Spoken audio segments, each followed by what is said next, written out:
दो प्रेमी जोड़े, दोनों इतने शातिर कि ड्रग्स का धंधा करने लगे थे। लेकिन आरोपी कितने भी शातिर हों और कितने भी माहिर हों, पुलिस के चंगुल में फंस जाते हैं। जैसे ये दोनों प्रेमी जोड़े रायपुर के एयरपोर्ट में ड्रग्स के साथ पकड़े गए। पहले तो इन लोगों ने एक टी शर्ट में ड्रग्स को छुपाया, उसके बाद उसे कुरियर किया। कुरियर का पता था गोवा, और उसके बाद उस कुरियर से पहले खुद गोवा पहुंचने की तैयारी में थे ताकि वहां जाकर उस ड्रग्स को रिसीव कर सकें और पार्टी कर सकें। लेकिन ये पार्टी एनसीबी ने किरकिरी कर दी। आइए दिखाते हैं ये रिपोर्ट। रायपुर पुलिस की गिरफ्त में एक ऐसी गर्लफ्रेंड आई है जो ड्रग्स की शौकीन है। बॉयफ्रेंड और अपने दोस्तों के साथ ड्रग्स लिया करती थी। इसे स्मगलिंग करने की कोशिश में थी मगर पकड़ी गई। इस लड़की को एनसीबी नारकोटिक्स कंट्रोल ब्यूरो की टीम ने रायपुर के एयरपोर्ट से पकड़ा और पुलिस के हवाले कर दिया। अब रायपुर पुलिस इनसे ड्रग्स स्मगलिंग से जुड़ी पूछताछ कर रही है। इनके पास से 3 ग्राम मेथाफेटामाइन नाम का ड्रग्स मिला। अब तक सामने आई जानकारी के मुताबिक जिस लड़की को पुलिस ने पकड़ा उसका नाम दीप्ति रानी भारद्वाज है। 29 साल की दीप्ति कोरबा के पाली की रहने वाली है। इसका आना जाना रायपुर में हुआ करता था। यहाँ इसका बॉयफ्रेंड संदीप चंद्राकर रहा करता था। यह युवक मूलतः महासमुंद का रहने वाला है। इन दोनों के बारे में एनसीबी को टिप मिली थी कि ये ड्रग्स गोवा ले जा रहे हैं। शुक्रवार को एयरपोर्ट से इन्हें गोवा जाते वक्त पकड़ लिया गया। बड़ी ही चालाकी से इन लवर्स ने ड्रग्स को कुरियर के जरिए गोवा के एक पते पर भेजने का प्लान बनाया था।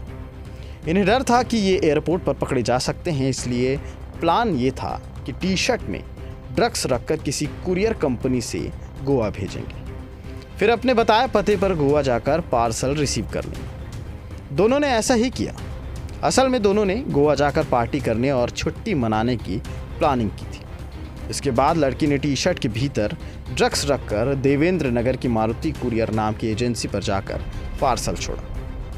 कंपनी ने पार्सल स्कैनिंग में कुछ संदिग्ध वस्तु होने का आभास हुआ और उसके बाद अहमदाबाद में कंपनी के लीगल हेड ने एक ईमेल एनसीबी को भेजा। उसके बाद एनसीबी की टीम रायपुर पहुंची, पार्सल की जांच की और उसके बाद दोनों प्रेमी जोड़े को ट्रेस कर इन्हें एयरपोर्ट से पकड़ लिया। पूछताछ करने पर लड़की के प्रेमी संदीप चंद्राकर ने बताया कि ड्रग्स को उसके दोस्त मानस, जो कि दिल्ली का रहने वाला है, उसने दिया था। इसे ही दीप्ति रानी भारद्वाज ने मारुति कुरियर में संदीप के नाम से बुक किया था। पुलिस ने इनकी ऑल्टो कार जब्त की है। अब इनके खिलाफ नारकोटिक्स एक्ट के तहत कार्रवाई की जा रही है। ड्रग्स के लेन देन में शामिल और लोगों के बारे में पूछताछ भी की जा रही है। बताया ये भी जा रहा है कि लड़की पिछले 2 साल से ड्रग्स सप्लाई के काम में इन्वॉल्व थी। पुलिस ने जांच में पाया कि केस में गिरफ्तार हो चुके 11 युवकों के संपर्क में ये लड़की भी थी। इससे पहले जो केस हुए थे उसमें 11 और कुल 12 लोगों को गिरफ्तार किया था, जिसमें से एक लड़की भी थी जो उस समय नहीं पकड़ाई थी और उसके बाद ये गिरफ्तारी हुई। इनमें एक लड़की का प्रेमी भी है। लड़की ने कई रईस परिवारों के युवक युवतियों से दोस्ती कर रखी थी।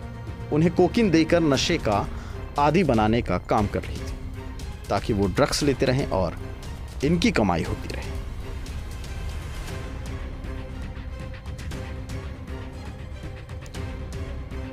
पुलिस की प्रारंभिक जांच को माने तो ड्रग्स पेडलर का नेटवर्क राज्य के कई शहरों में फैला हुआ है। वे मुंबई के अलावा नागपुर और दिल्ली से सफ़ेद पाउडर कोकीन मंगाकर सप्लाई करते थे। 1 ग्राम पाउडर को आरोपी 8 से 10 हज़ार में बेचते थे। नशे की लत में फंसे युवक इसे मोटी रकम देकर खरीदते भी हैं।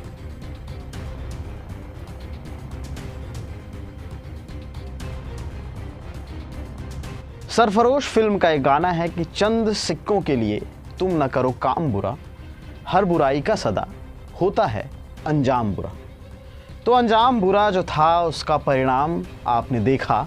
और इस तरह की बाकी अपडेट्स के लिए एक चीज़ और देखिए, हमारे चैनल के सब्सक्राइब बटन को क्लिक कर दीजिए और बेल आइकन को दबाइए ताकि आने वाली अपडेट्स आप तक पहुंच सके। शुक्रिया।